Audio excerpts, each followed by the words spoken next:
Welcome everyone to our first coffee break with the Saskatoon Council on Aging. I wanted to tell you a little bit about our organization before we begin. We're a community-based nonprofit organization dedicated to promoting positive aging for all. We strive to achieve our mission by providing programs and services to promote dignity, health, and independence of older adults. Many of our programs originated from recommendations made in our Age-Friendly Saskatoon initiative reports, where older adults like yourselves told us what they needed to age positively. Some of our programs include the SCOA Glow Block, which will begin in January. Keep motivated through the winter months by forming teams and staying active. We also have our Seniors Neighborhood Hub Club. It's a free program for socializing, entertainment, and learning. It's now offered virtually as well. Our Positive Aging Resource Center has information. We do referrals. We have pamphlet resources of interest to older adults, so anyone is welcome to pop in and visit us. We have lots of lifelong learning opportunities. Right now, our computer technology classes that we offer are filling up. We also have life skills courses, sometimes crafts, and other educational programs. We had to postpone our Spotlight on Seniors for this year, but we are having it in 2021. It's an annual event that celebrates the contributions of older adults to the community. There'll be entertainment, booths, and educational speakers. We also have a pilot happening right now called the Bus Buddy program, where we teach older adults how to use the transit system. They're matched with volunteers.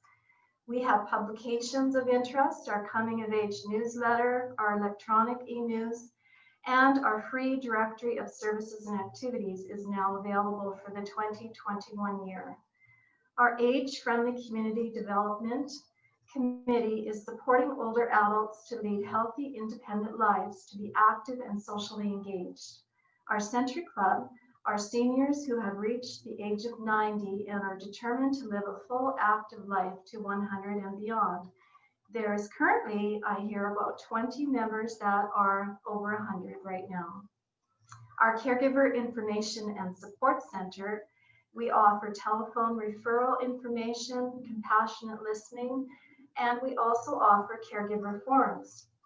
So now that that's out of the way, if you have any questions during this webinar, please use the chat icon. Now, depending on your device you're using, it will show either on the top of your screen or it may show on the bottom. You will click on that and type in your question, as we will be monitoring this feature throughout the webinar. There are students available today to provide technical support if you can't find your chat icon, or if you just need additional help. You are to phone 306-966-2496. If they're on the line with another person helping them, just leave your number and they will get back to you right away. Now, I would like to welcome our presenter for today, Dr. Megan O'Connell. She's a professor in the graduate program in clinical psychology at the University of Saskatchewan. She practices in interdisciplinary diagnostic memory clinic, the rural and remote memory clinic. Since March, we're very lucky to have her as a partner. She's been working with our organization to support older adults in the use of video conferencing and other technologies to maintain social connections. Her presentation today will be how older adults can get connected and benefit from technology. So I welcome Dr. Megan O'Connell. Great, thank you very much, June. Just want to do a quick sound check. Sounds good? Okay, good. So I'm going to start my slides, and there we go. So I want to talk a little bit about technology now. I find it funny that I'm talking about technology and you are using technology to join, because I recognize the irony of that. But I'm hoping that I can give you some hints, etc., that might go beyond what you're clearly capable of doing, which is use technology to connect when someone gives you a link. And part of the reason why I've been engaged with SCOA is, as you know, because of the pandemic, we've had a very big shift in how we interact. Things are a little open up now, but I think that second wave is coming. We certainly look at Toronto, and if we're going to be anything like that, we are going to have a few changes in our social interactions in the next few months. So that's a bit about me. And part of, excuse me, part of the reason why I wanted to do this was because I lead a team in the Canadian Consortium on Neurodegeneration and Aging, where we focus on using technology to provide services and supports for people who are living in rural settings of the province. And I thought, you know, if we've been doing this remote work for years, I think we can expand that now that there's a pandemic, and we can help a broader range of people. So that's the reason our team is doing what we're doing. I just realized that I have to keep my email open, because that telephone number you call actually comes to me, and I forward those messages on to people who can phone you back, given that I'm currently occupied. I want to talk a little bit about what technology can do for you. It can help you connect. Clearly, you know that you're connecting right now. You likely got this webinar invite by email. But I want to talk about the different ways in which you can connect. When you talk back and forth, much like on a telephone call, for instance, this is synchronous. You're together, you're in synchrony, like an orchestra playing music together. So you can remember what synchronous means. The con of this, of course, is that you have to schedule it. You both have to be present at the same time. So that's synchronous communication. When you talk back and forth, but you don't have to be present at the same time, this is asynchronous. Sometimes, and you may have encountered this, if you're texting with somebody or emailing, you're able to do it back and forth because you're both present, you're both on the same technology. But it can, however, be asynchronous. And for the most part, it is asynchronous, that type of communication. And when you post something and you don't get an immediate reply, that would be another form of asynchronous. So asynchronous means you haven't scheduled it, you're not in synchrony, you're not both sitting there present at the same time. So those are the two main breakdowns of types of communication, and technology can support in different ways. Yeah. Now I'm having technical problems.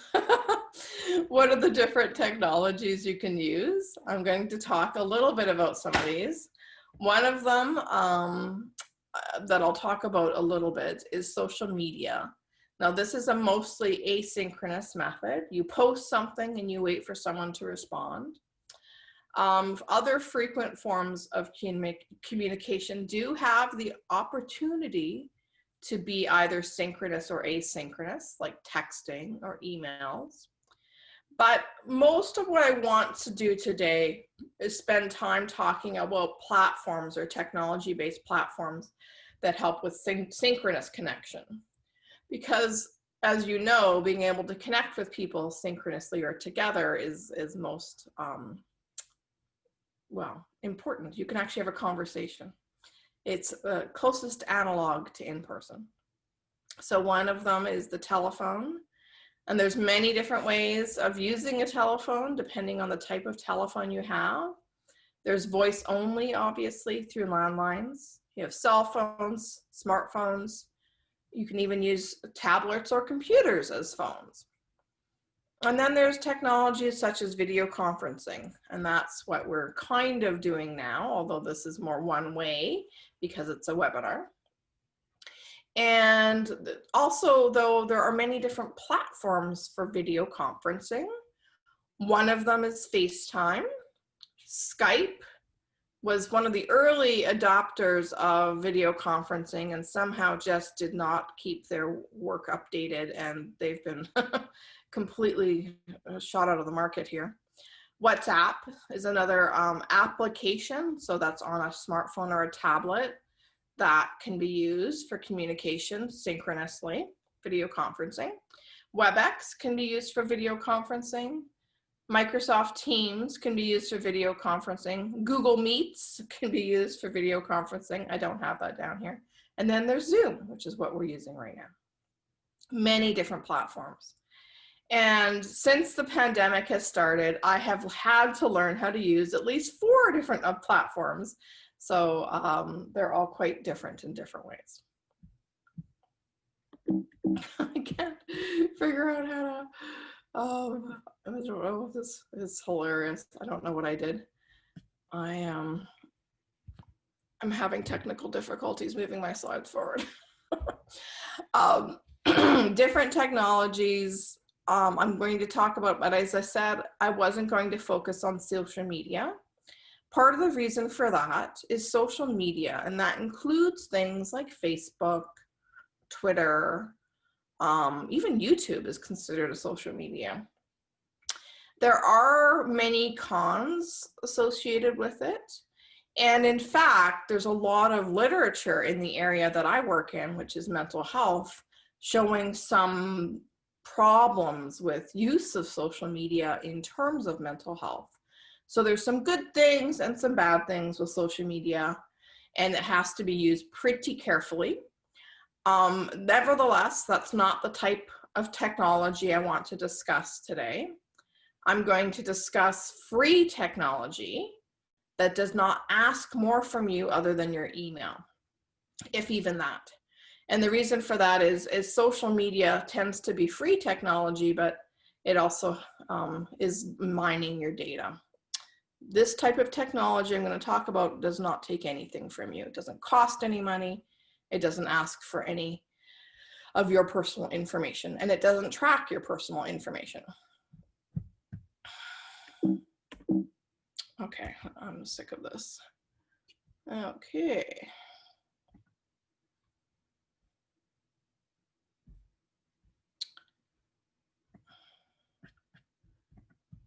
Okay. What is the best and most reliable technology to use for social connections? And as I said, I've been working with technology for many years. Most of the time, I use the technology from the telehealth network provided by eHealth. And I would say that despite all of that work, the telephone, the good old-fashioned telephone, is the most reliable target. Get my phone out. This is an example. I happen to have a smartphone. This telephone is the most reliable technology you can use for connecting. And smartphone use amongst older adults has actually increased during the pandemic. And maybe you've noticed that in your own lives. People are now beginning to invest in things that are really quite expensive because they're seeing the value. And indeed, across Canada, we're seeing smartphone use going up from just over half to a bit closer to 2/3, although not quite. Video conferencing is the closest analog to in-person contact, and that's the reason my team has been using these platforms for years. And the reason for this is you get some nonverbal cues, you can have some visual mouth cues that can help a little bit if you're having hearing loss, although as I recognize it's not perfect, especially when you have someone like me who tends to mumble. That makes it harder to hear. And our team has been using video conferencing with people who are living with dementia, and we find it works quite well. Video conferencing isn't perfect. I've been using video conferencing for support groups, for like psychological support groups, and it really does miss a lot of nonverbal cues. It's not as good as being in person. But if it's your only option, it's better than not having anything at all. And I guess that's kind of where we're at with the pandemic. At least maybe not right now, but unfortunately likely soon. So one of the things to think about is, obviously you guys, because you're here by the nature of the fact that you're in this webinar, you are somewhat comfortable with technology to some degree. But what about the rest of the people in your life? You could be engaging with people in your life who you miss because of the pandemic. You're not able to see them anymore. You could be engaging with them through technology. And then it's you helping them get there. So one of the things you need to find out about, so maybe you want to revisit, I don't know what kind of activity. I'm learning poker, so let's talk about a poker tea or a poker club that you might have. And because of the pandemic, you haven't gotten together. I know my parents tended to spend a lot of time with others at a certain restaurant. And of course, with the pandemic, are not engaging in those activities. So you can move these activities that you had into a video conferencing or virtual means. But to do that, you need to find out, do they have the necessary infrastructure? Then, next step is, do they have the knowledge to use this infrastructure without really stressing them out? A little bit of stress. As you can see, technology, we'll talk about that. Technology is its own stress-inducing thing, I recognize that. But is this something that they could do? Would this be a benefit to their lives? Is really a question you should ask.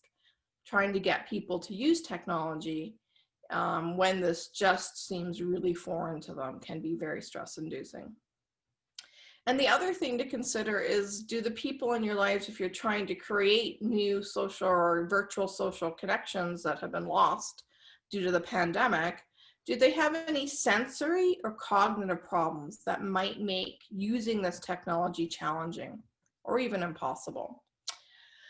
So one of the things that we really haven't quite gotten an answer to is when you have sensory impairments, particularly dual sensory impairments, and I'm speaking of the senses of hearing and vision. This may mean these remote methods might not work. I will say though that this is really individualized and you can't just make assumptions. So with some hearing deficits, actually might have an easier time hearing when they use headphones. These headphones are similar to techniques that I use in my clinical work, where we use something called a pocket talker. So it can help with amplifying the voice, a researcher's voice, and that's actually something you don't have in typical in-person interaction. So for some people with, say, mild or maybe even moderate hearing loss, use of headphones could make communication even easier. There are platforms that can purchase an add-on to Zoom that will give closed captioning during video conferencing. I haven't tried those myself, but I know they exist. And maybe that's something we should talk to SCOA about. If sensory impairments or hearing the presenter is an impediment to some people in joining, maybe we need to consider looking into this augmented technology. And then the area that I tend to work in, not exclusively obviously, but I tend to work in this area where people have changes in cognition and they exceed what we'd expect from normal aging. Normal aging is associated with changes in cognition, we know that. But when you have changes that exceed that, we refer to these as impairments or deficits in cognition. And that can happen in conditions that are unhealthy aging, things like dementia or mild cognitive impairment, which are the types of things I diagnose. And we've, throughout this work for years, we've shown quite nicely, although it sounds likely it's very intuitive, I think, that having cognitive impairments really does interact with your ability to engage in use of technology for your daily life, which, as I said, probably seems intuitive. So what is the best technology to use? That's the big question. And I would say my simple answer for everyone is the one you feel most comfortable with, because of numerous issues. Using things that you have some exposure to helps a lot with getting you to the next stage in trying technology. So when you're currently using Zoom, there are, however, other platforms out there, and each platform is different, and it does take some getting used to and learning. And for instance, I just tried to learn Google Meets the other day because some people are using that. And I have this wish that anyone dealing with our older adults in the city would all use the same platform, but of course we're not doing that. So one of the things my team does in this area is when we're working clinically with people, we adapt to them and their technology. We tend to not ask them to adapt to us and our technology. And that's part of why we purchase Zoom Healthcare. So we can use Zoom to give healthcare, because Zoom right now tends to be the technology most people are familiar with.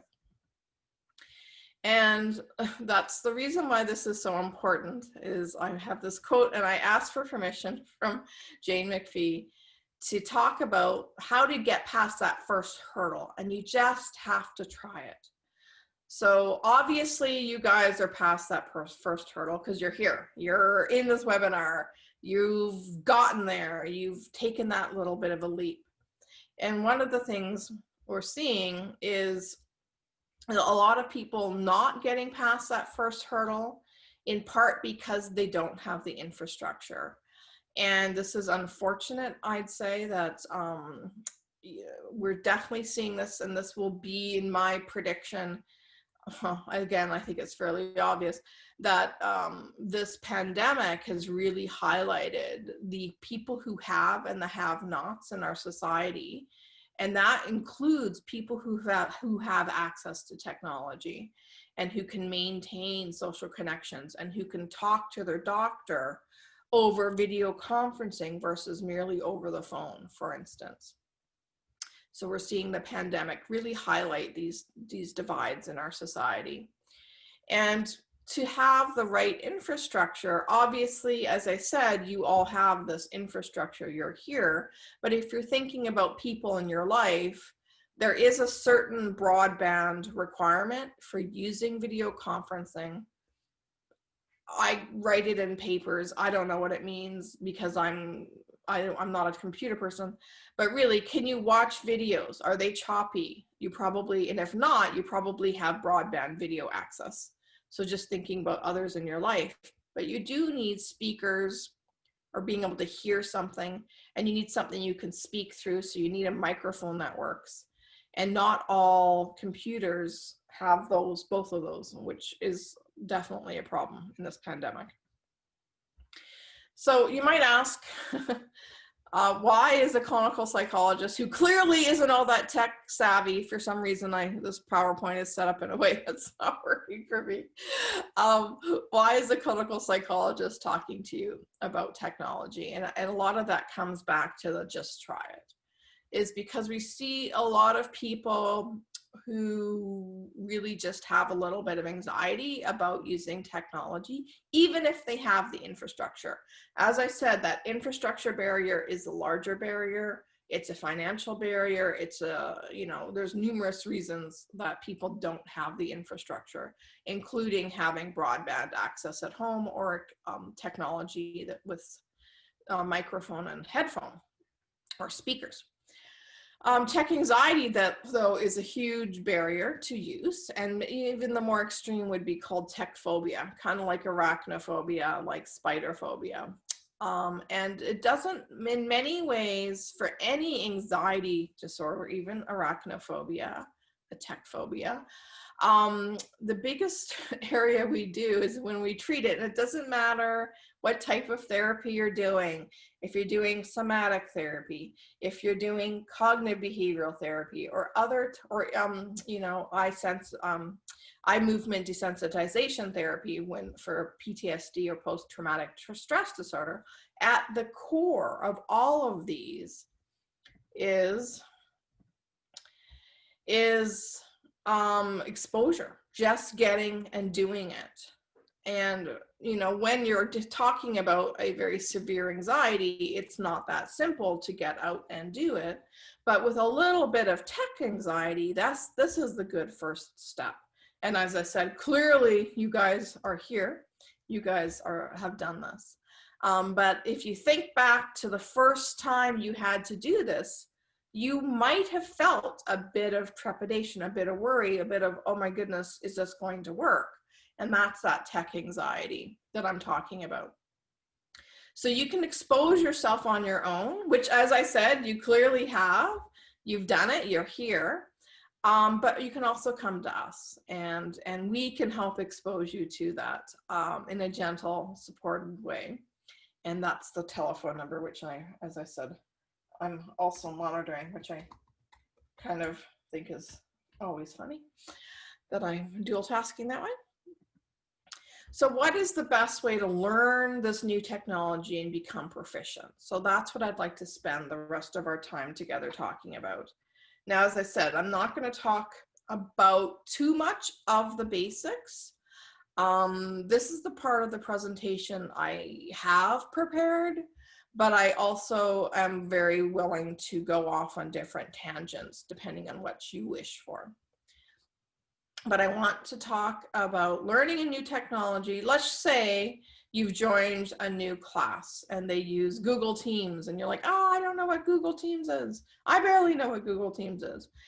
And you want to join this class. Well, how do you now learn this new technology? You've learned Zoom, you've joined Zoom webinars. How do you now join a new platform? And one of the most effective ways is practice. Practice does two things for you. It constantly exposes you to this thing you're a bit unsure about. So it's that exposure piece that's at the core of treatments or effective treatments for any anxiety disorder. And it also allows you just simply to learn a new skill. So there are many memory systems in our brains.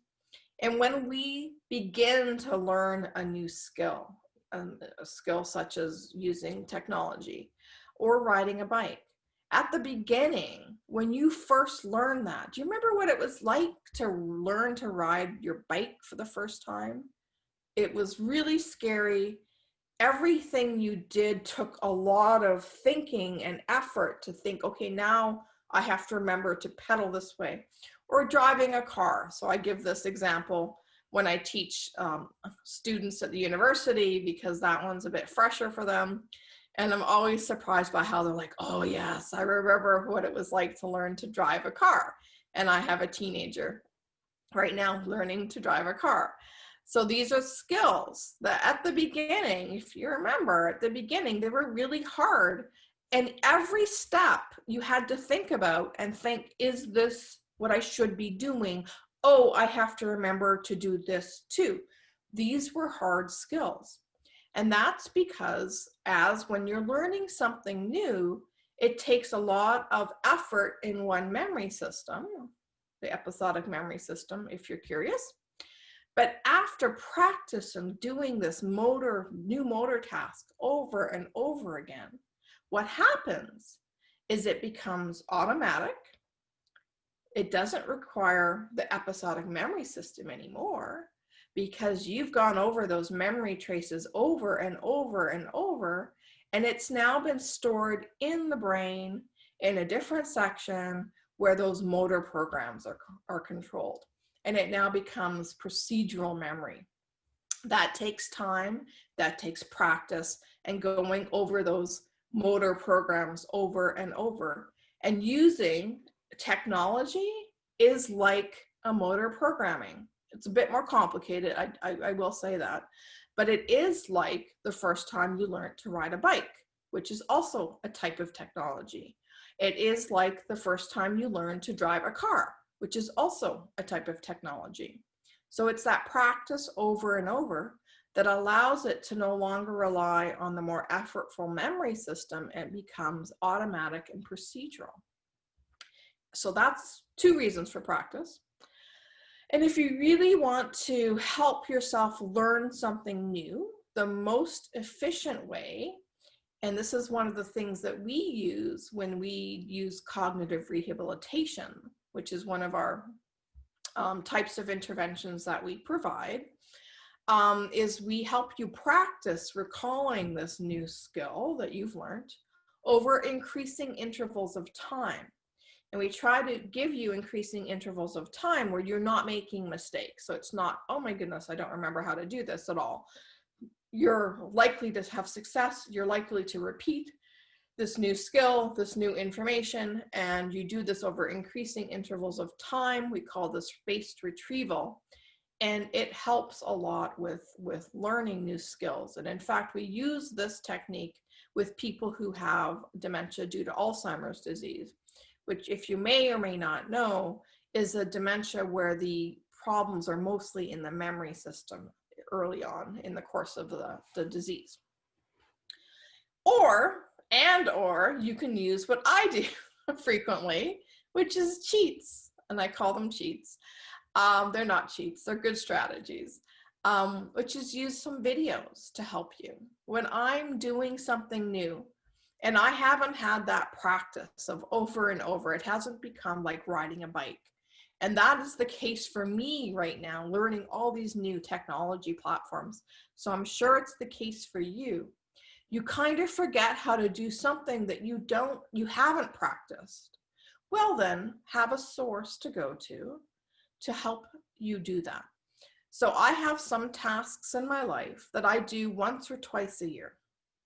I'm not going to bother practicing those tasks. That takes too much time for that to become automatic for me and a procedural memory. But I do have, and I actually take on my smartphone, I take videos of me doing things or someone teaching me to do things that I may use once or twice a year. And then of course, then I have to file that away so I can get it when I need it. I use that same strategy for you.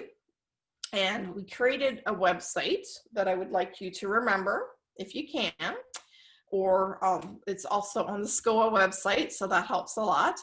And this is www, which is always the beginning of a website, .supportoa.ca, support older adults, oa.ca in Canada. So we have on our website a series of very brief, like 1-minute videos. Because one of the things, I don't know about you, maybe you're like me, when I'm learning something new, the first thing I do is I go to YouTube and say, is there a video for this? So when I'm learning something new, that's what I do. But I will say that if I need something and I need it fast, because I'm about to do something or I'm having a technical challenge, I don't want to watch a big video with introductions. So these are really brief and targeted videos. So I'm going to give you an example of what this looks like. And I also want to remind you, I like this one, is keep calm and zoom on. I'll talk about why that's important in a moment. So this is how to mute and unmute in Zoom. And this is an example of one of those videos. Okay, I want to take you through a few things that we can't practice together because you're joining in a webinar format. One of the only things you really need to know to be successful in a Zoom meeting is how to mute and unmute. Typically, if you're not speaking, you should be muting. And this is how you do that. You'll see the bottom of the screen here.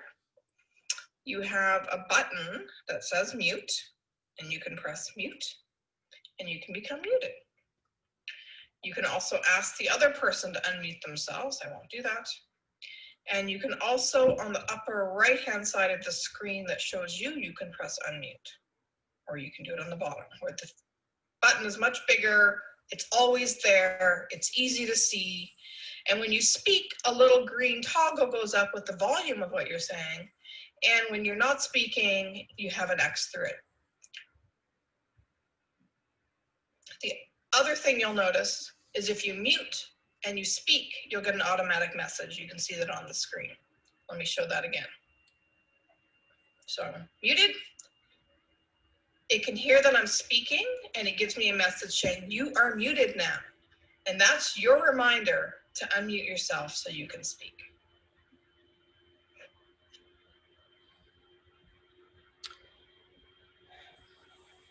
So that's an example of one of the training videos. So if you know how to mute and unmute, you can do pretty much anything. And I guess that's what I want you to know is, first of all, it's okay to fail at using this technology. Technology fails us frequently, so why can't we fail it? It's okay. And trying to keep yourself calm does a lot of things. It actually, when you get really worked up when something's not working, your brain is taken over. The resources of your brain are taken over by that worry, that anxiety, that kind of panic feeling, if you happen to have that. I certainly, disclosure, the one thing that gets me really stressed out and feeling panicked is technology not working. So if you feel that way, I completely get it. It's the one thing that really gets me. Because I feel a bit in over my head, and because, well, it's my only way of communicating with you right now, and I feel like you're being watched, and all these things that are likely to cause anxiety to be higher. So just remember that if you take a deep breath and just pause, you're actually more likely to be able to figure out how to manage the technological glitch you have, because your brain resources aren't being taken over by these thoughts of anxiety. And there's other reasons, but you help yourself calm and keep, I like this, calm and Zoom on, because of course people are using Zoom nowadays. I do have a series of other videos. I don't actually want to take you through a few things that we can't practice. And I'm not sure if I should go through these or not.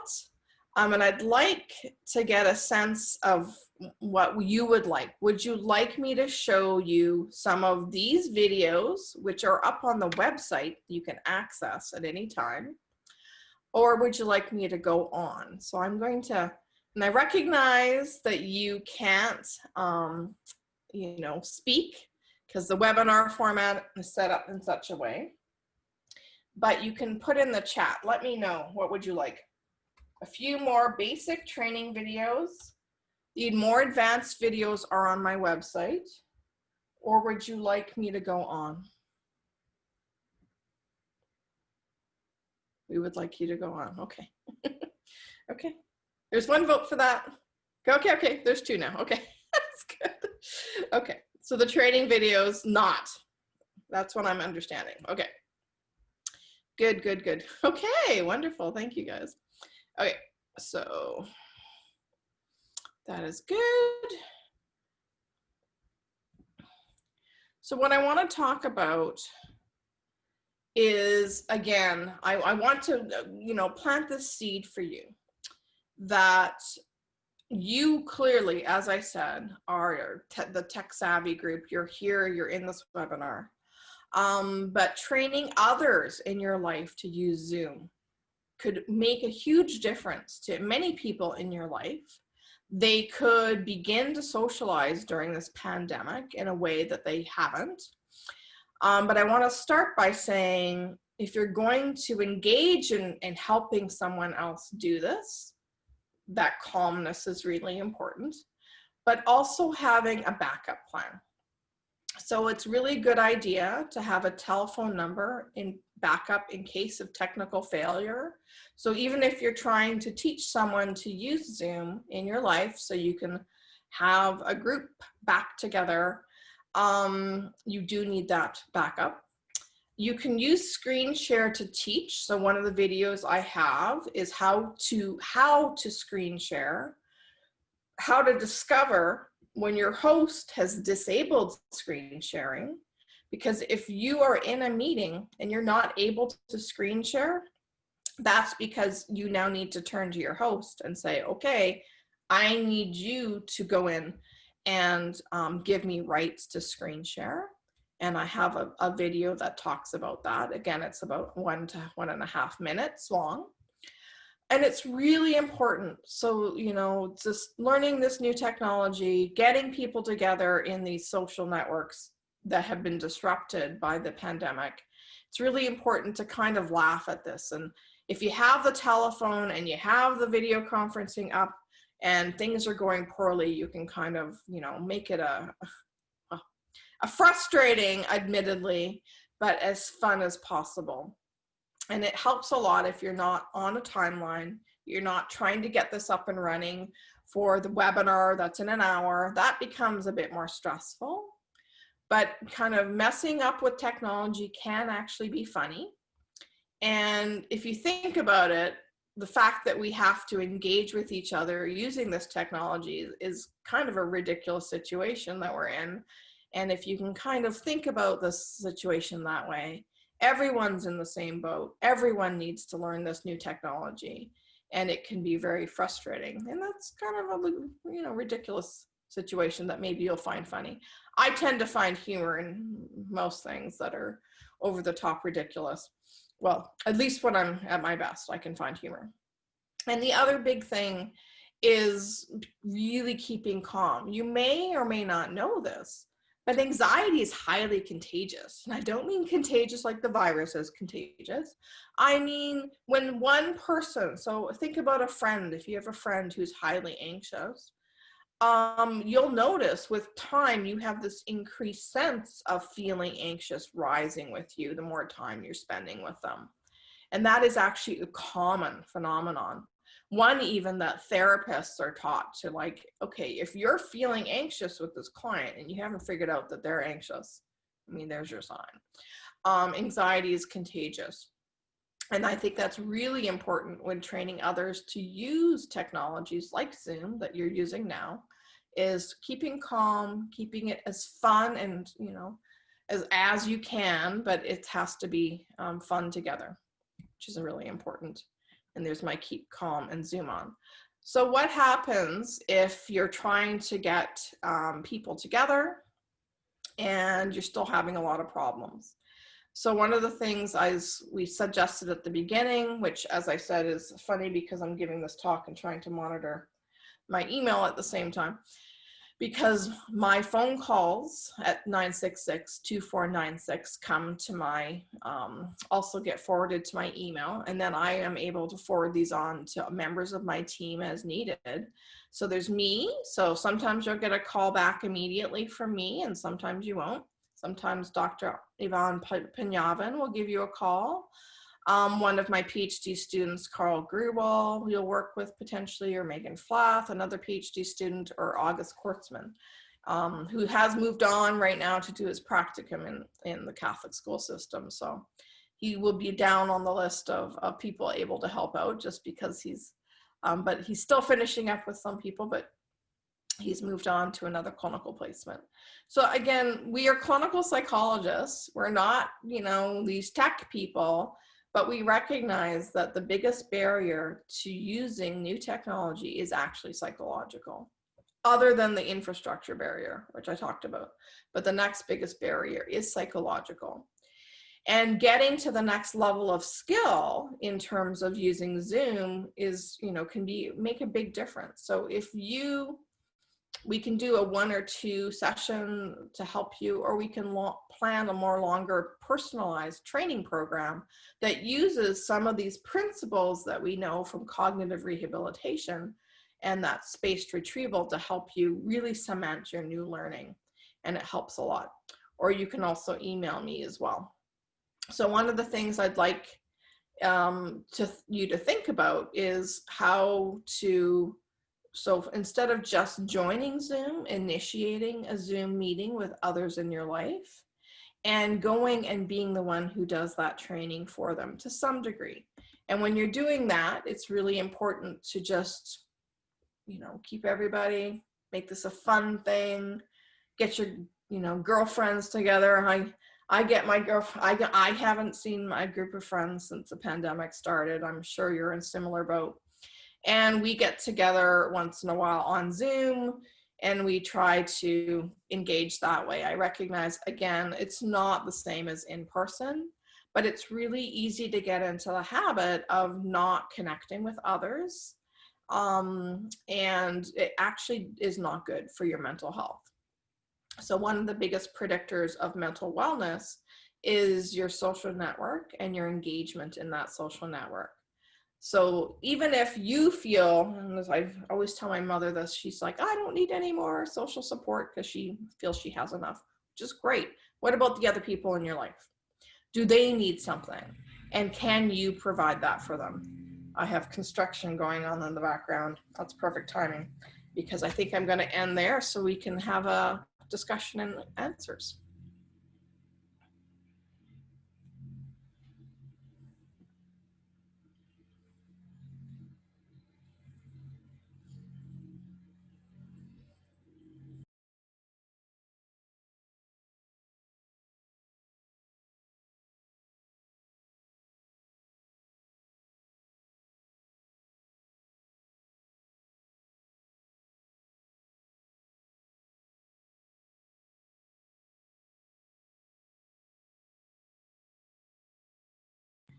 Yes, sometimes, I think that sometimes we are real life, I assume.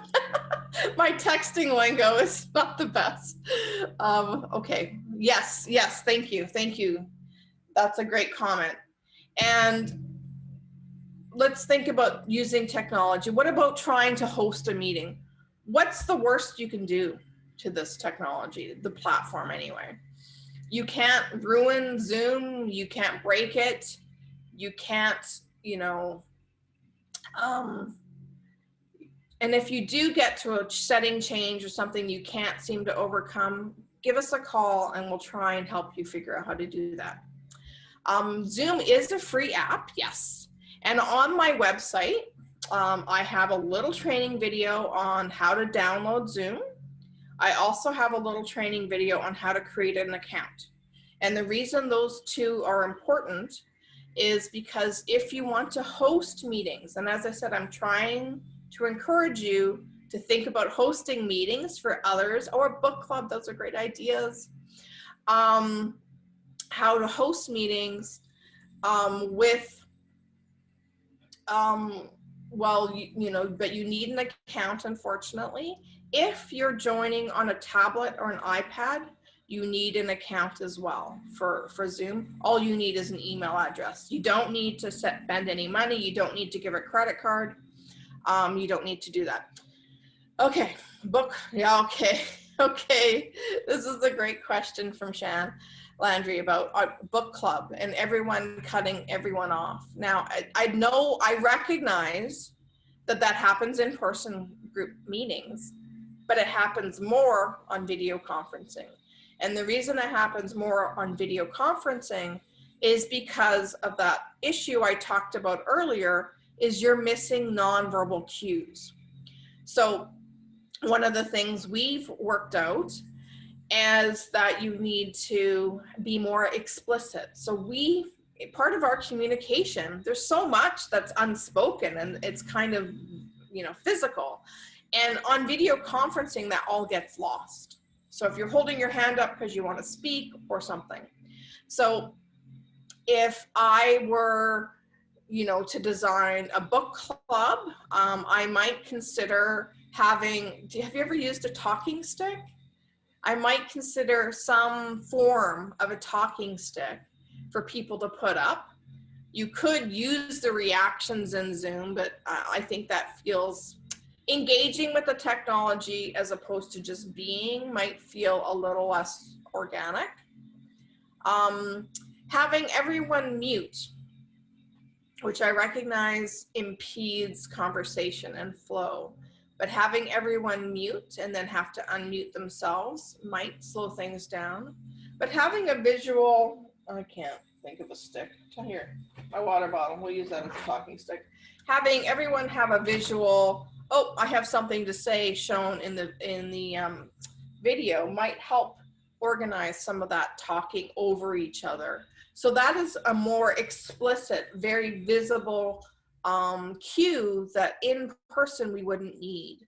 And we wouldn't need it in person because we'd have the nonverbals, the person sitting at the edge of their chair ready to speak, trying to get in without interrupting.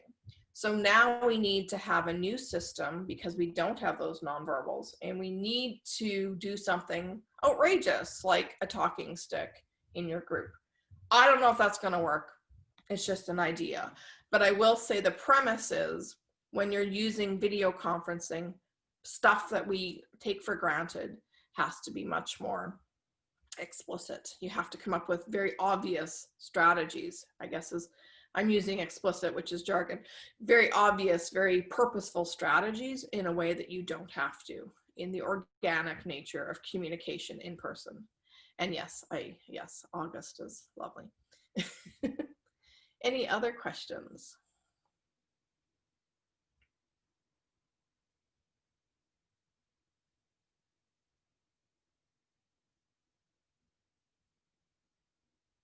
Try it, have as much fun as you can. Use our web videos. Can people yes, people other than the host can share the screen. If we have a few moments, I have that little video. So how about I'm gonna play that video because I did create that video for you guys. So I'm gonna play that for you because I think that might be, that tends to be a very common request. So I'm gonna do that if that's okay. I have a few minutes.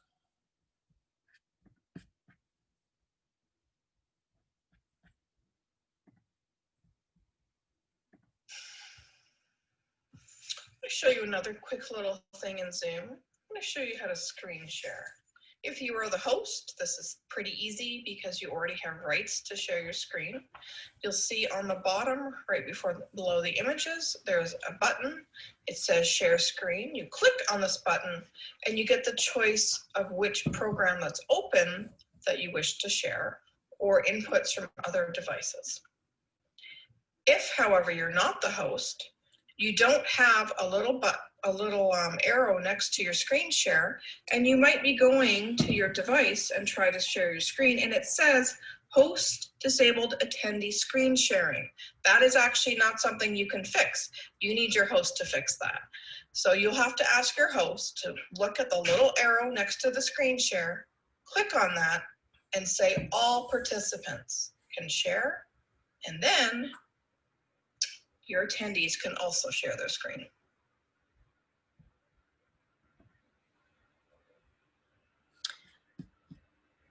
So the other thing I'd like from you are questions about things like this, things you've tried, things you don't know how to do. And I will create a little video for you and I'll put it up on our website. So feel free to email me and say, I don't know how to do this.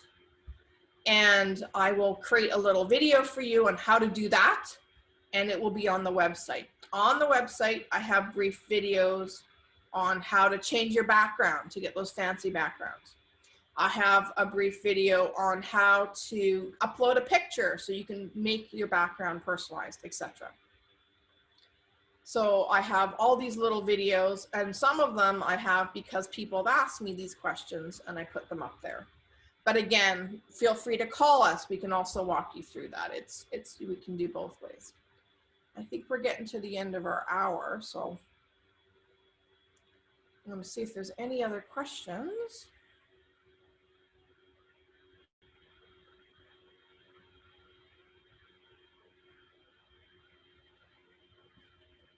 Okay, I'm going to hand it back over to June.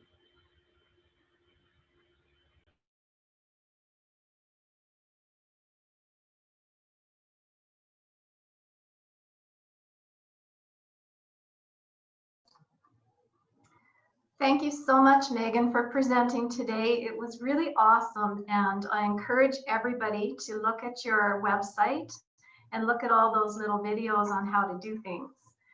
Our next coffee chat is November 24th at 10 o'clock in the morning.